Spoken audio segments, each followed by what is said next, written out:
You're out on a beautiful sunny day tending to your garden. Flowers are in bloom, your pathways are coming along, and if you peek over the fence at your neighbor, you see that they have some wonderful features of their own in their garden. Now, we don't want to be outdone by them, so it's time to make this garden flourish, which was designed by James and Clarissa A. Wilson and is published by Tabletop Tycoon, who helped sponsor this video. Hey everyone, I'm Mike Murphy, the Brothers Murph, and I'm here with Board Game Geek. Well, I've just received some garden cards, so let's show you how to play Flourish. In Flourish, you'll be building a tableau of cards featuring flowers, trees, pathways, and features as you draft cards with the neighbors on your left and on your right.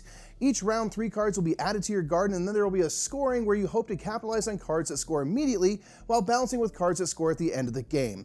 Now, before we get to drafting cards, let's go over the setup.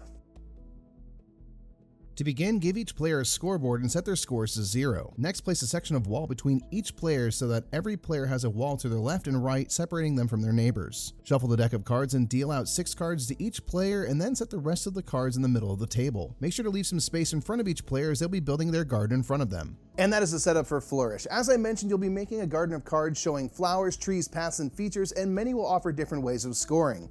Each turn, you'll add 1 card from your hand and pass 1 card to the neighbor on your left, as well as the neighbor on your right. Let's go over how a round plays out.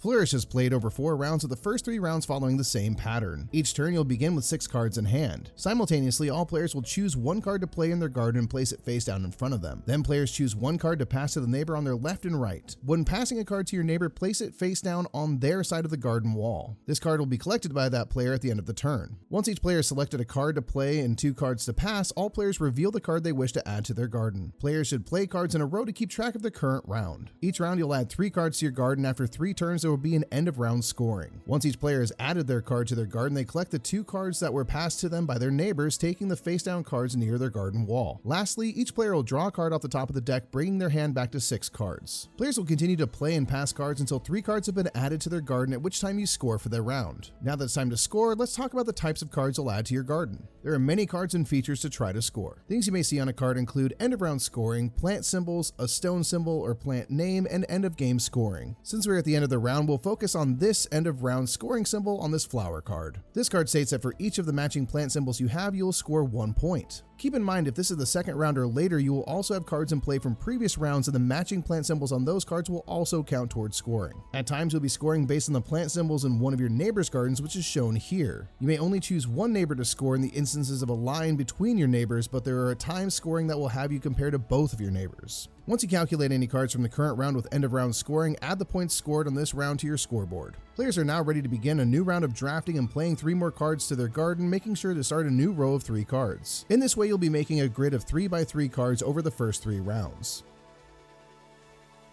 After scoring the 3rd round, you move into the final round, which works differently. First off, after the last card of the 3rd round, do not draw a card from the deck. You will go into the 4th round with only 5 cards. In the 4th round, rather than passing and playing cards, you will instead choose 3 cards to play from your hand to your garden, discarding your remaining cards. Once each player selected their cards, add all 3 to your garden as your 4th and final row. You'll once again score any end of round abilities on cards you just played, and then it'll be time for endgame scoring. These cards will score similarly to the end of round abilities, but may reference the stones in the bottom left of your card, such as walls, hives, paths, trees, and more. Some will give points for each matching stone in your entire garden, while others will check for having a certain amount of 1 or more plant symbols, such as this card, which rewards 9 points for having 5 or more of the matching plant symbol in your garden. Similar to before, some cards will have you compare to your neighbors and what they have built in their garden. At the end of the game, you'll tally all endgame points earned, and the player with the most points is the winner. And that is how you play Flourish. It's all about getting the right cards into your garden and making sure you don't pass cards that are going to help your neighbors too much.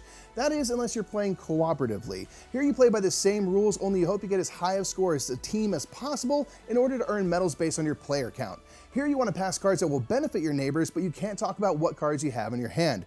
There are also many variants to explore and help change up the gameplay, including 2-player rules and a solo mode right inside the box. And if Flourish seems like a game you'd enjoy, be sure to check out its page at BoardGameGeek.com. Until next time, I'm Mike Murphy, and that is how you play Flourish. Have a great day.